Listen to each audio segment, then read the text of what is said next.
Здраво, дечки.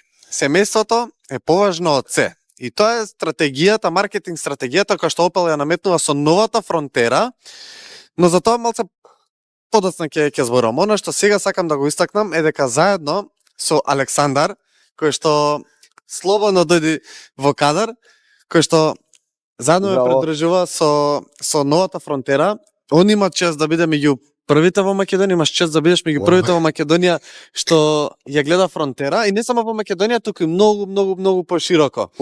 Да. Еноку Александар е долгогодишен пријател на каналот и на Opel. И на Opel, најголем фан мислам дека си на Opel. Па мислам, не сум сигурен, мислам. Сега прво ми е многу кејф што и ти благодарам што толку долго ме поддржуваш мене за каналов. И што толку време ми кажеш кога Opel, еве сега имаш шанса да го видиш новиот Opel, новата Frontera и да ми кажеш на прв поглед како ти делува оваа нова Frontera. Како ти се допаѓа? Прво само да ти се заблагодарам за поканата. Чест ми е што ме покани и што сум дел од оваа емисија. Мене ми е кеф. Второ што сакам да кажам, заследете ги Opel Македонија и РПМК. За сите љубители на автомобили, да бидете најпрви што се случува низ автомобилскиот свет во автомобилизмот. Го слушнавте човекот, уште сега одма сабскрип, коментар, лайк, споделувајте за колку поише нема, така поише вака ќе може да се кажам неколку грешки и узборување, ама што да правам, таа од возбуда. Иначе, што се однесува од предната страна, значи лудило. Буквално лудило. Ова е новата предна маска на Opel која што користи во последниве неколку нови модели, така да лудило. Апсолутно е многу попредставителен сега. Баш оноа како остра. Да. Како остра. Бандаж, прејака форма. 19-ка бе? 17 во GS пакетот, ова е GS, највисокото ниво на опременост, инаку во Edition доаѓа со 16 и оно што е кул, како што видео дел од нив на представувањето на Instagram, може да дојде со челичен бандаж кој што изгледа фантастично добро, особено ако му ставиш горе кровен носач. Кровен носач, да. Што се однесува од страната, баш она фамилиарно возило. Многу кул. Значи доста големо, баш онако джип. Да. Задниот дел е огромен. Значи огромен. Ми се свиѓа што средниот дел во средината е рамно. Не е како кај другите модели што е заоблен или е паднат, значи оноа баш е секаде рамен. Да, кул и практично и широко и доста е висок горе. Значи премногу е висок горе. Кажи ми за багажникот. Багажот дали мислиш како за едно фамилиарно возило? Па багажот јако што видов тука може слободно, ако веќе жена собира, онаа жена која се пакува со еден куп кофер, значи може слободно она да се стави незините и баш каде има и за тебе простор и за останатите. Апсолутно, тоа е опција за двојно дно. Можеш да се ставиш на страна, можеш да се ставиш и како што си беше на повисокото ниво, така да доста кул и практично. Ама тоа ќе го видите за кратко кога јас малку подетално ќе ви го прикажам целиот овој нов модел, а сега со Александар уште ќе го видиме предниот дел од страна на возач како таму ти се допаѓа. Повели. Ти благодарам. Само кажи ми колку е кул привезоков. Привезокот е премногу јак, дечки. Значи привезокот е феноменален и баш ке има интересно. Ги имаш 5 клуч, 3, 4, 6, 8. Ова е привезок кој старија и алаче. Алаче, а можеш и пиво да се отвориш. Да. Ама не ви препорачуваме додека вози никако алкохол. Воланот е феноменален. Не е многу голем, мал, она баш практичен. Горе има, Можеш да се наместиш баш како што сакаш. Слободно може, мислам дека 2,5 метарски човек да се седне околу без проблем. Дефинитивно имаш простор да се наместиш без разлика колку да си висок. А екранов? Opel. И ми се свиѓа мењачото во идео, ми се свиѓа што нема многу дрангули тука. Нема пластики. Во ми оставим баш голем впечат. Мал детал? Да. Мал, али многу битен. Ој, да. Е доста можеш назад. Што значи ако со средно ставено нормално, може 2,5 метарски човек да седне, Па ако оставиш скроз назад, Значи комоција има за секој. комоција има баш. Ми се свиѓаат седиштата премногу. Значи премногу ми се свиѓаат седиштата. Да, ова се исто ќе кажам во GS пакетот кој што имаш можност за поубави, прво дизајнерски, второ се поудобни бидејќи имате една длапка внатре која што го леснува патувањето, особено на оној заден дел од телото. Инаку за перформансите морам само да ти кажам дека имаме на располагање 1,2 3 цилиндри, бензински турбобензински мотор, хибриден погон кој што има 145 конски сили, 230 ньютон метри и тоа возможува да имаш потрошувачка во град околу 6 до 6,5 литри. Не. Да, 6 до 6,5 6 литри. до 6,5. Да. Да. Искрено, ја да би имал пари, уште сега би го купил джипов, ти кажам. Нема потреба да има од згоре, мислам, нема потреба. Би можел, зашто не, например, ја пошто сум авантурист, ја сакам природата и сакам да шетам по планини и такви работи. Кровни носачи можеш да добиеш, а да знаеш. моментов да ги имам, не ги зимам тие, значи буквално го зимам вака кој што е сега моментов. И знаеш што е најинтересно, што GS, највисокото ниво на опременост, чини 24.000 евра. Александар, Молам? ти благодарам многу што не поддржаш и нас и Opel толку долг период. Гледам дека ти е многу кеф за колава. Ти благодарам за ова мини ревју и јас сега продолжувам со епизодата, а јас и ти уште малце се подружиме. Не, значи одиме уште едно кругче да сртиме. Значи мора уште едно кругче, мора да ме сртиш. Тоа може. Да се Направете разбереме. subscribe, бидејќи на ваков начин може и вие да учествувате во некоја наша епизода, така да продолжуваме со Фронтера. И кога за крај да ве поздравам сите, поздрав до Opel Македонија, поздрав до РПМК, поздрав до Кирил. Шер, лайк, сабскрајб, све таму, туто комплето. Дечки, не случајно кажав фамилиарен херој, не случајно го викнав Александар со мене во оваа епизода и не случајно Opel ја наметнува оваа теза како фамилиарен херој. Од причина што некако конкуренцијата во оваа категорија на другите брендови малку како да заборавија која е примарната цел на тие возила. Заборавија што треба да исполнува, заборавија што треба да офати. Да, нудат добра понуда, да, нудат добри перформанси, да, се добри возила, добра понуда, но на крајот на денот го нема тој еден момент кој што го има Фронтерава, не бидејќи тоа Opel го кажува, туку бидејќи тоа го препознав, ќе ви кажам и зошто. А тоа е дека не знам дали сте биле во таква ситуација, дали вие сте биле на такво место или сте увиделе кога ќе продава некој човек возило кој што долги години го имал и му е тешко да се одели од него, бидејќи поминал толку многу убави моменти, бидејќи за таа цена тоа возило што го нудел стварно фантастична опрема и услуга на крајот на денот, бидејќи возилото е тука да ни помогне на крајот, нели? И кој ќе видиш дека така емотивно некој се разделува бидејќи му бил дел од семејството, тоа е битното кој е возила. Што Фронтера ќе стане член и дел од семејството. Што за многу добра цена, слушате го ова внимателно, највисокото ниво на опременост, GS пакетот, ова денес што го возам, е акцијска цена од 24.700 евра. Да, фалат некои работи, но со само 1000 евра доплата ги добиеш сите тие работи кои што ти фалат. Што значи дека за 25.000 евра имаш тип-топ возило, модерно, паметно бидејќи е хибриден погон, нуди добра потрошувачка, е корисно, е практично. Или ај вака.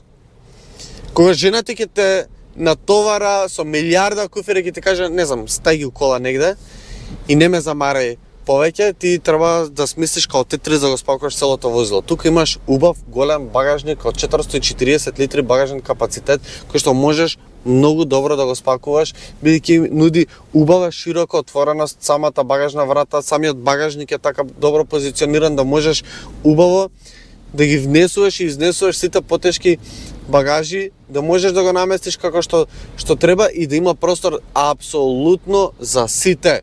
Па на крајот и за тебе, бидејќи ти секој пат, нели, си последниот. Но на крајот на денот семејството е најбитно. Семејството е пред се. И тоа го докажува Фронтера, дека се размислува за целото семејство. Има простор за сите, има простор позади за децава, да не ви кенкаат. Има простор доволно да стане да игра, иако при возење или треба седат мирни. Но имаш доволно простор. Имаат дури во овие седишта од ГС пакетот позади имаш джепчиња кај што можеш да си ги ставиш телефоните, таблетите или што и да користат децата, тетратките додека цртаат. Едноставно се може да си одложат таму и да им биде практично, да има 2 USB порта за да ги користат кога ќе се испразни телефона, да не плача, дека немаат батерија и така натаму. Или ако жената напред и се шминка, додека носиш на работа и се брза и не знае каде да ги одложи шминките, тука имаш една остава. Не мора да е за шминките, може и мажот да седи таму, може и било кој друг да седи, имаш остава кој што можеш да користиш за било што да одложиш таму. Да имаш бежичен полноч тука при тоа. Да имаш 2 USB порта исто така тука и 2 остави за шишење кои што се доста кул и практични, не пречат на ништо. Тоа е доброто, тоа е практичното. Тоа е доброто размислување кој што Opel го има понудено со овој автомобил. Да сите тука материјали кои што се искористени се од рециклирани материјали.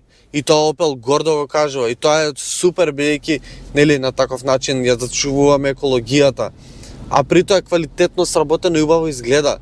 Целиот автомобил инаку е направен и е склопен во Германија. Тоа е многу битно. И да изгледа убаво. И да ми се допаѓаат овие отвори од вентилацијата кои што се поставени вака доле, изгледа малку поразлично и нетипично до сега.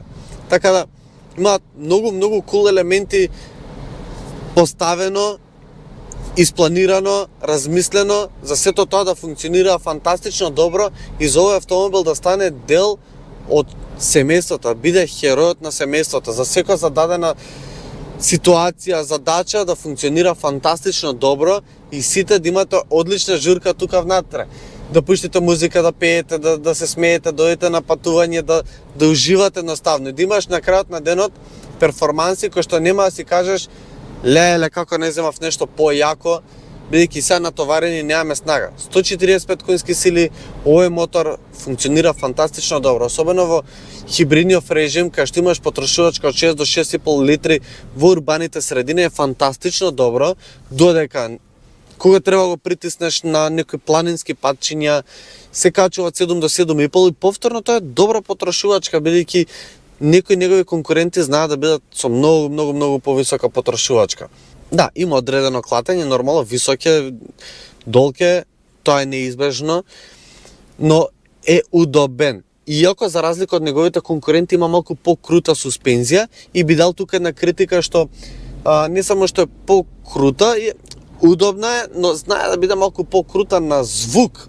Веќе кога сум кај критиките, ќе дадам уште една битна критика, тоа е дека тука праговите од вратите кои ќе ги отворите се доста широки и особено на вакво дождливо валкано време е проблем, бидејќи како да ставиш ногата за излегување надвор или за влегување, се допираш на самиот праг кој што вратата не го покрива и се валкаш.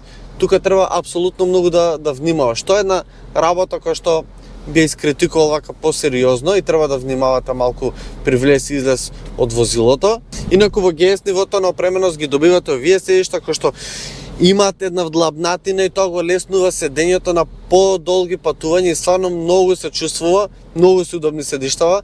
Вреди да го земете ГС нивото на опременост и вреди за 1000 евра да доплатите грејачи на седишта, грејачи на волан, грејачи на предно стакло и кровни носачи за ако сакате некој пат нешто да поставите горе. Бидејќи само за 1000 евра. И на таков начин за 25.700 евра во тој случај добивате фантастично возило со сите безбедносни системи, со втората генерација на безбедносни системи, со паркинг камера од 130 степени на агол, со одличен систем кој што можете да го врзете со било кој телефон, дали е Apple или Android, да имате одлично мени, добра брзина и добра респонзивност на самите екрани, кој што едноставно немате никакви потешкоти за функционирање. Нема некој мени кој што ве заглавува, туку едноставно добро функционира и се со информации кои што ви се потребни, иако одредени работи би сакал да можам да ги сконтролирам, повеќе. Би сакал тука да гледам обратометар, тоа го нема, но графиките, информациите се лесно достапни и убаво и сето тоа изгледа. Така да една добра пофалба за Opel за екраниве.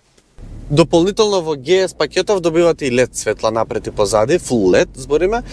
Дополнително исто така имате и поубав дизајн со сите тие црни амблеми, со тој по-спортски шмек и исто така со поголеми бандажи и алуминиумски во истото 17-инчни, како што кажавме со Александар, додека во Edition ги добеше ние челични бандажи кои што за мене изгледат убаво и Editionот искрено со зимскиот пакет би ми изгледал многу поинтересно лично на мене. Тоа оставам вие да си кажете и вие да го видите, вие да споредите.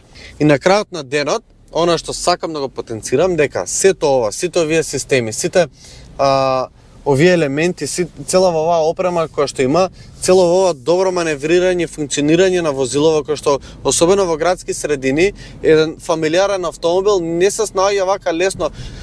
Фронтера има фантастично добар круг на вртење. И сето тоа за оваа цена ќе си кажеш ова е добра понуда, да, и кога ќе почнеш да го возиш, саќаш дека ова ќе ти стане член на семејството кој што кога ќе дојде ред да се оделиш од него ќе ти биде стварно многу тешко бидејќи ќе имате толку многу убави заеднички моменти, ќе имате сериозно многу добри заеднички моменти кои што ќе поминете, бидејќи јас ако за 4 дена успеав да поминам доста интересни моменти со него и да ми биде забавно и да не се замарам за тие луксузности кои што обично во последниот период ги потенцираме, гледаш дека едноставно можело со едноставни решенија да биде се како што треба и да те врати на оние времиња кај што автомобилите стварно функционира како што треба, добро, квалитетно и удобно. За целото семејство, не само за еден човек, за целото семејство. Мора само да потенцирам дека да, ми се допаја целиот преден дел, ми се допаја воланот. Сега воланот тука малку променет со овие копчиња, бидејќи контролирањето на звукот од радиото сега се контролира преку ова копче овде, порано беше од страна, сега малку тоа променето. Ми се допаѓаат овие детали тука од фронтерава кои што се поставени, бежичниот полноч кој што ги имате тука во овој пакет, целиот дизајн тука околу менувачот кој што изгледа убаво, не е со пијано пластики, Opel се науча лекцијата и сега изгледа многу поубаво вака. Да, се подцврсти пластики, но е пофункционално искрено, бидејќи нема крцкање, нема тропкање, нема гребење на сите тие претходни пластики кои што беа. Еден убав автомобил, стварно убав автомобил. Да, дефинитивно некои работи може да ги направат подобри, можело сето тоа да биде подобро направено како кинезите сега што нудат некои полуксузности, но на крајот на денот, како што кажав, битно е да биде еден добар член на семејството и да се дружите многу километри. Ова е новата Opel Frontera која што сите очекувавме да биде малку поразлична, да биде офроудер. Го имаме само со погон на предните тркала, со менувач, со автоматски менувач со 6 брзини, кој што функционира фантастично добро ги менува брзините, тоа веќе неколку пати го спомнувам. На хибридниот режим имаш доволно опсек на километри да ги извозиш на струја, бидејќи на таков начин намалуваш на потрошувачка, нели? Имаш фул електрична изедба, за 830 евра можеш да ставиш трет со 7 седишта да биде, иако не гледам потреба од сето тоа, бидејќи мислам дека ќе се изгуби комодитетот на возилото, но треба веројатно да го проверам тоа и да видиме за што станува збор. И нема погон на сите 4 тркала, искрено со хибридниот погон нему ни треба. Знам дека тоа ќе го прашате, но нема, во моментов нема, за понатаму ќе видиме. Така да, ова е новата Frontera, меѓу првите сум што ја возам во Македонија и пошироко. Ви благодарам многу за целата поддршка и да, направете subscribe, бејќи колку повеќе нема, толку повеќе интересни содржини може да има. Се гледаме со ново видео веќе наредна недела. Чао!